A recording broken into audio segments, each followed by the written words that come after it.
Well, guys, in our previous videos, we discussed the idea that something big was about to happen, why bond yields were too high, and it turns out that Trump did it with a massive tariff effective June 1st on Europe and potentially also on Apple manufacturing. In today's video, we talk about what this means as markets start to fall under key levels and cave into waterfall effects, and how the selling at the end of the day may have held some dark pool clues. Yes, in today's video, we need to talk about everything from stocks to commodities to cryptos, but maybe more importantly than any of this, we've got the most important stock with its big earnings. Options flow, yeah, there's some big stuff coming. Join us, guys, as we go through in our special weekend event.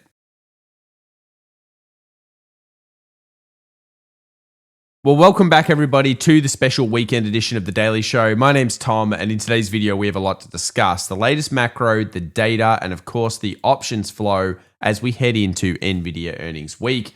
But to kick things off, let's talk about this bond issue, because of course, Trump made a massive announcement against the European Union when he said that trade deals or talks were not going anywhere, and a 50% tariff effective June the 1st was going to be put on.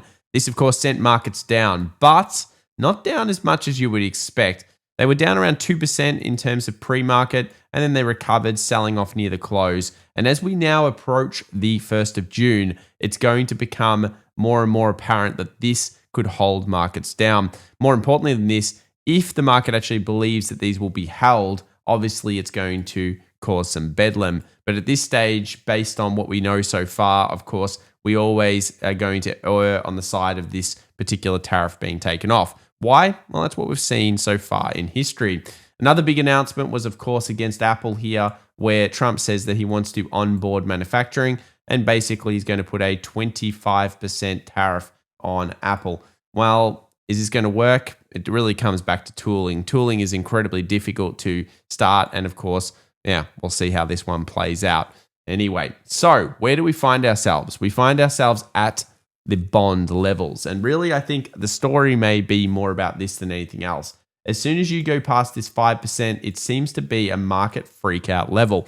And as we've discussed last time, as soon as this happened, Trump made some big announcements and, of course, tried to get yields down. And in this case, you've kind of seen almost a big announcement, and in some ways, yields did drop, at least initially, back into the kind of low fives. Now, why is this important? Well, it all comes back to maturity and also a whole bunch of treasuries that need to be basically, refinanced sometime this year into 2026. And as you guys can see, we've also got problems in the liquidity markets in general when it comes to bonds. Japanese bond demand is now at Lehman Brothers levels. That is that we've got a spike in bonds and we've got illiquidity in bonds really starting to show within the Japan market. And of course, this is a big problem because Japan is the number one creditor.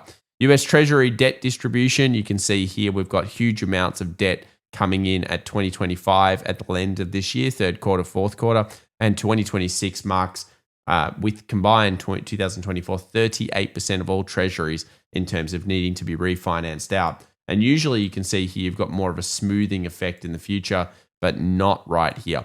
And this is, of course, where we are and we find ourselves right now. So continue to believe that that 5% level matters a lot for both the Fed and the US government over the rest of this year. And that's why we've been focused in on it so much. Could it be that realistically the market has been just waiting for that? Well, of course, when we look at defensive sectors in the market, we look at the bullish percent overboughts and all those types of things, this is kind of what we were getting at over this potential distribution that we've seen after that large move. Speaking of distribution, where is the smart money going? Well, it seems to be continuing to go into alternative assets. And we've long argued gold on this channel now for quite a few years, specifically because of central bank purchases. And according to the latest Goldman Sachs report, they believe that central bank purchases are going to continue throughout the rest of the year and, of course, into the future. And that also smaller companies and countries are going to start purchasing gold. And this is a fairly big deal because when you think about it, it basically just continues to keep that nice, steady, big money coming through, or smart money, as some people would say. On top of this, we've also seen silver do some pickup recently. You guys know that probably about a month and a half ago, really moved over more to the silver narrative. and also more over to the Bitcoin narrative as we saw gold kind of hit that 3,500 peak and basically move too quickly. Since then, gold's pulled back. It's obviously now rallied once again, but silver CTAs, those commodity trade advisors, have started to uptick once again. And this is a good sign for a potential big breakout over the next week or two for silver. And as you guys know, as of the Friday close, we hit a very, very key level. We'll look at that soon in today's video. Let's now talk about rotations. Yep, it was a rotation into gold, silver, Bitcoin this week as markets already seem to be on edge as we hit some of those big resistance zones on the S&P 500 and NASDAQ. Why? You can tell it was moving defensive. Look here at the last 5 days of rotation. Staples, utilities, even healthcare, not down that much. When you compare it to semiconductors, home builders, regional banks, all of these, the usual growth areas of the market, had a 5-day rotation out of them. In fact, it was probably about a 7-day rotation out of them, and have since subsequently, of course, moved off. Now, when we talk about Friday, you can see here defensives were the name of the game, and semiconductors, tech, and of course, consumer discretionary were the ones being sold off on the tariff news. So they're, of course, more susceptible to the tariff concepts and things that are currently going on. Now, when we move over to average daily equity flow, Todd Sohn here has a pretty good chart. And basically what it's showing is investor enthusiasm was incredibly aggressive coming into, of course, April of this year, and has since declined a little bit, at least in terms of just general volume flows. Now, is this important? Well, as you guys know, what we have seen is we've seen the rise of, in many ways, leverage. And we've seen the rise of course, retail purchasing up recently and smart money getting that real perfect dip only back in early April.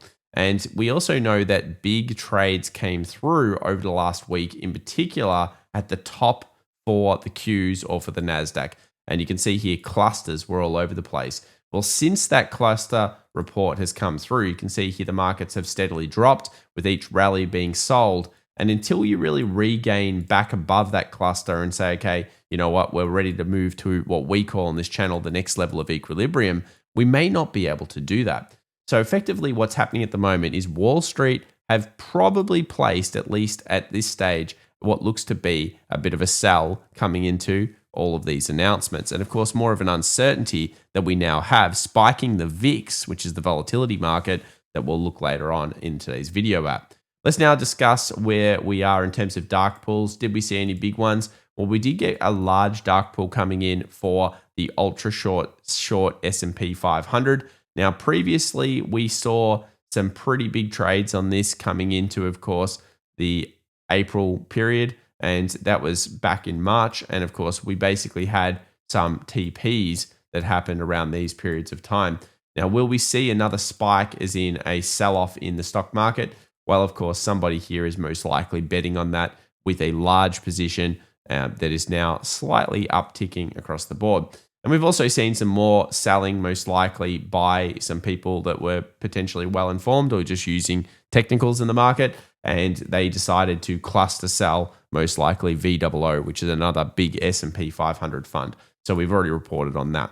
To top these things off, bullish percent index for both the S&P 500 and NASDAQ hit our kind of sell levels over the last week. And that basically just means, you know, if you're trading, if you're swing trading, if you're doing those types of things, you may want to consider taking a little bit of profit and waiting for a pullback in time or a pullback in the markets. And if you're an investor, well, of course, you just need to be realizing it's not usually the best investment period right then and there because, yeah, usually you do get better price after those reads.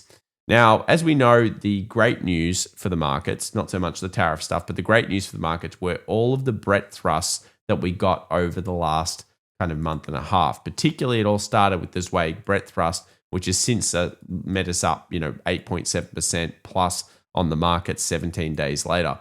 Why is this important? Well, as you guys know, this is one of the best, most reliable overall reads, and it's been since the 1950s, 100% correct. Hard to fight with those numbers. So yeah, you hear me say from the 1950s, because we did do some investigative work and we found that during the 1930s period, it didn't work very well. But since the basically normal recorded time that most people use, it is 100% read. Now, 17 days later, it's literally doing even better than the average thrust. And of course, you can see here that if we look at 21, 63, 126, and 252 days later, in all cases, generally markets are up except for just a couple of little downs across the board. And you may say this time is different, but so far it hasn't really been. So with pullbacks, do we expect the street to buy them? Well, I think the street will be on edge about the tariffs, but realistically, they're going to bet that Trump's going to take them back off. And that's because that's what we've seen so far in history. What's going on with leverage? We know that leverage is back to highs, although stock markets didn't quite get there. So that suggests that more people are levering as they're buying up. And of course, now that the percentage increased enough in the stock market, that is, that we went from the bottom to enough of a recovery, we should be able to make a new all-time high at some point this year. And that becomes more reliable based on the current stats. Of course, when we go over 16.5% recovery, that usually means that's going to happen. In fact, it hasn't really failed. Now, what about NASDAQ 100 composite versus the dot-com boom? Well, how's that going? Well, of course, there's two scenarios here. There's the scenario where we're in kind of 95, 96, and we've got quite a few more years in this bull run. And then there's a scenario that I kind of look at more, which is these types of ones, which are nearer to the end of the cycle. And the reason is quite clear. We've been going for a long time now, and there does seem to be some cracks in the market. I mean, why are we so concerned about the treasuries? Why is it that the bonds market, although looking calm, has some serious fractures in it? And of course, what could potentially happen next if tariffs are to sit on the markets for too long? Well, during big reform periods, as we've shown several times, if the market was selling off during the president's first 100 days in terms of aggressiveness, this is what's tended to happen. Ford, okay, everything ended up well. FDR twice, and Nixon, of course, we saw big declines. Now, will this market structure come through? I think the focus should be on around 200 to 250 days and the way that the market is reacting around that point. So, of course, we'll be looking at that. Now, we did mention that earnings is still going. Yes, most of it has happened. Most of it's been pretty good, realistically, which we always expect it to be good. And even the forward guidance is shaky, but okay at this stage.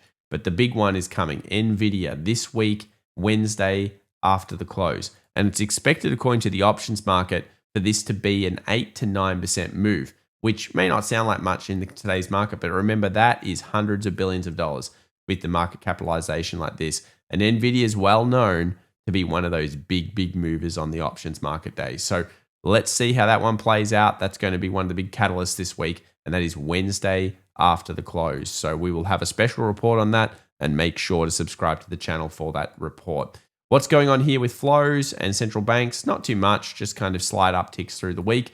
And the S&P 500 in terms of technical analysis, the main thing here was that the market did drop, it recovered, but you'll then see it actually sold into the close. So if we go over here to a 2-hour chart, you guys can see a little bit of selling near the end of the day. And I always say that, well, that's risk off, of course, near the end of the session. But you've got to remember the big volumes go in usually at the beginning of the session and at the end of the session. So was it a huge sell day? No, but it did come and fill what many people would consider gaps, which is the wicks to wicks. I would say, technically that should be the close to close, but either way, it doesn't really matter. You can see here it filled in, and we've now got a bit of a trend appearing here, which is a series of lower highs and lower lows. And currently, what's the most logical conclusion? You're going to go with the 5660. Now, is 5800 an important level on Monday? Could we see a bounce off that zone? Technically, yes, and you'll see why based on the options at the moment. But you'll notice here when we look at the futures, here are the updated options, high and low levels. Here's, of course, the gap, which is that 5660. And you'll also see here, again, a series of lower highs and lower lows. And when you go to something like Nvidia, and also you go to something like the NASDAQ, you're going to see the NASDAQ having what looks like distribution on it, which is, of course, a more powerful pattern towards the sell side. Levels to watch if you're a bull this week, you just want to take this high out, 5880. Levels to watch if you're a bear this week, 5660. They're the main two. And of course, we will continue to see the news unfold. And it really is going to be watch the Trump tariff news now again, as we have been kind of accustomed to whenever we're talking tariffs. S&P 500, 5800 put. This is the major put wall. We drop this, could create a cascade effect, which of course then could drop us to 56.60 fairly quickly. And you'll notice 5800 remains the main kind of key level that everyone's looking at throughout the week. Tesla, okay, 350 call wall, as we suspected, that's been too much for it. A little bit unclear where the major put level is for Tesla. You can see it's very unclear in the options. So is it 300? Is it 330 still? Those two levels seem to come up mostly. What about Nvidia? Same thing, 135s and 140s. Now, of course, we do have earnings this week.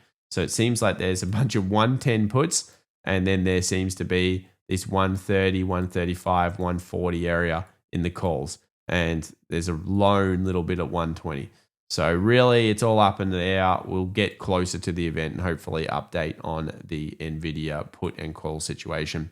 As we mentioned, the VIX did spike. Now, we expected a secondary spike. It's very likely to occur. Is that enough of a spike? Well, it took us back over 20. So you've got to remember that is actually technically a more bear or fear-induced market. So we did get a second spike so far. Is that all we get? Well, that really comes back to how this market structures up over the rest of the week.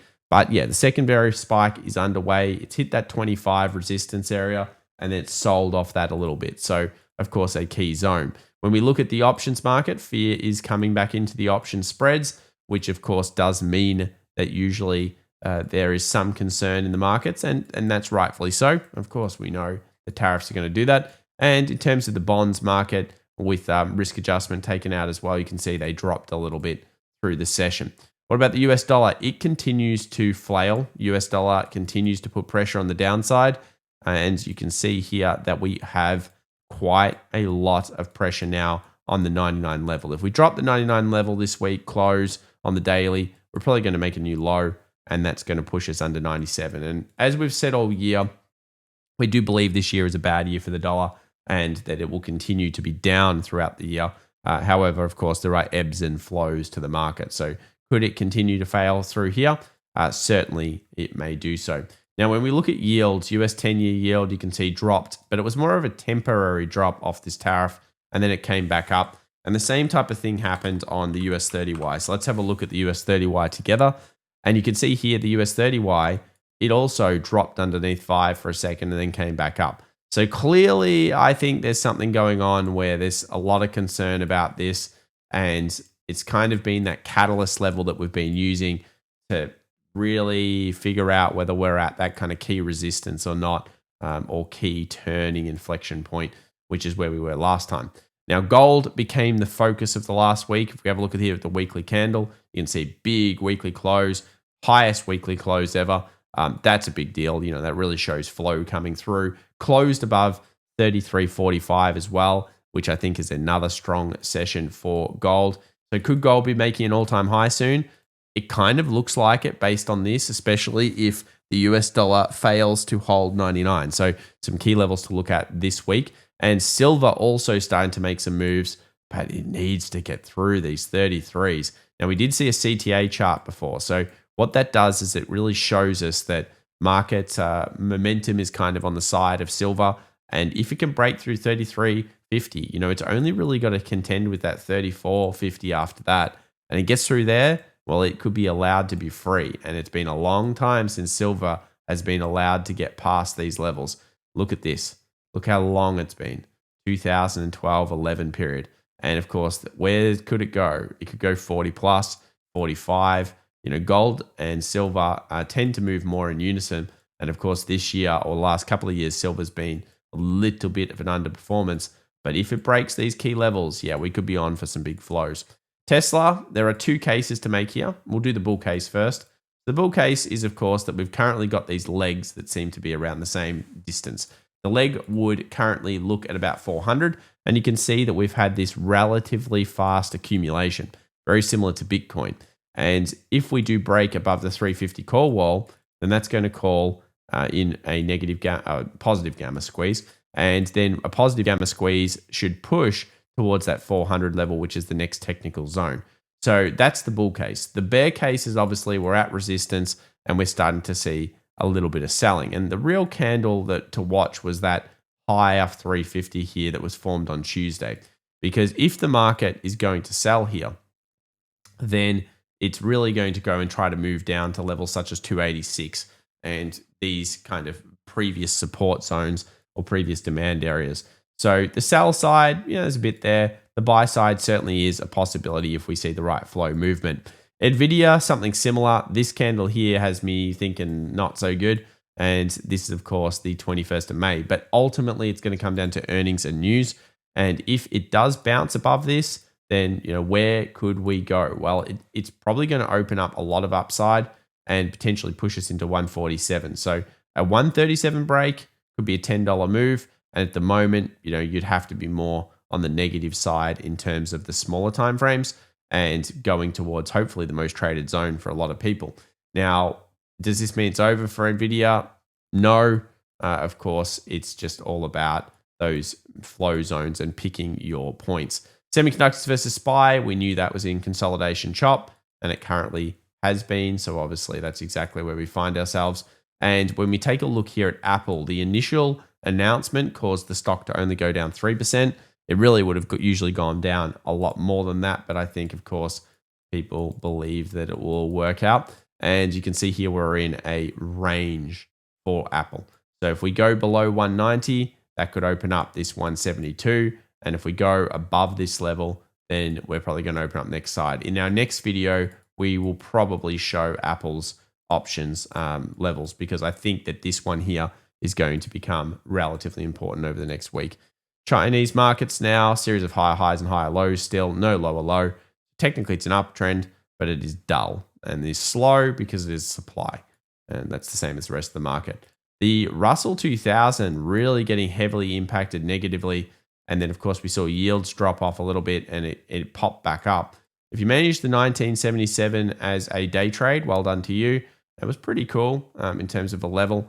But realistically, the main flow for the Russell will not come through to 21.14. And this market still remains in the doldrums compared to the other two. So it's not as good as the S&P or the NASDAQ. Speaking of NASDAQ, we do have a potential confirmed distribution here. And of course, the main thing is we held the first line, which is the line of support here at 20,700. We dropped that this week. We're opening up 20,000. There's really nothing holding it before then. So that could get a decent sell into the markets. If we think about it from here, that would be about 4% before hitting it. And then we currently have a series of lower highs and lower lows. So obviously we're in a downward trend. For the bulls, break 21.2. We break 21.2, we could be back on to make new highs and possibly new all-time highs. So there's some big levels here, 21.2 plus.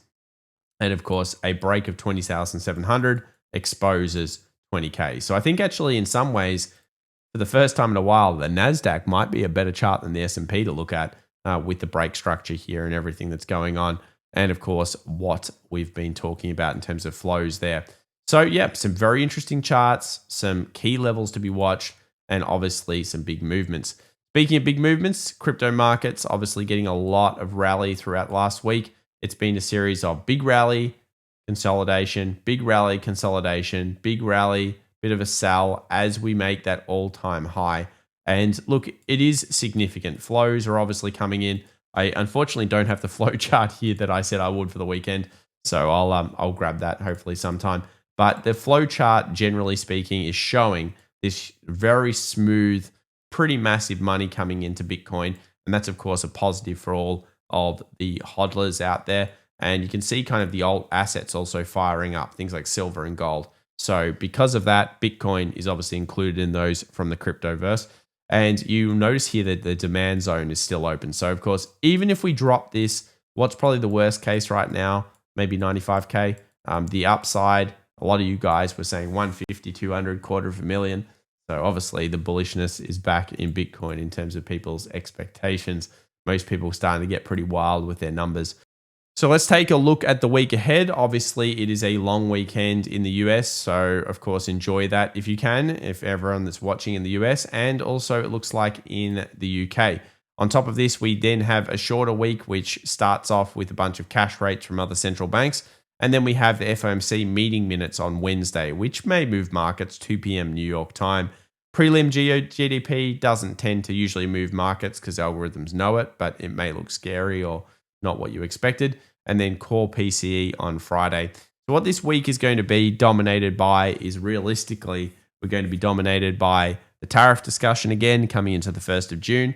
And we're going to be dominated by that Nvidia earnings. That's the main two things to look at for the week ahead. And as always, guys, if you enjoyed today's video, please remember to subscribe, smash the like button. If you're in Sydney, there's a couple of free tickets left for our Sydney trading event, which is on the 4th of June. It'd be great to see you there. And as you guys know, also follow us on X so we can post there. Thanks very much for bearing with us this week. Obviously, we missed a couple of sessions due to my sickness, but ultimately things are looking better and it's great to be back. Thank you. Have a great weekend. Bye for now.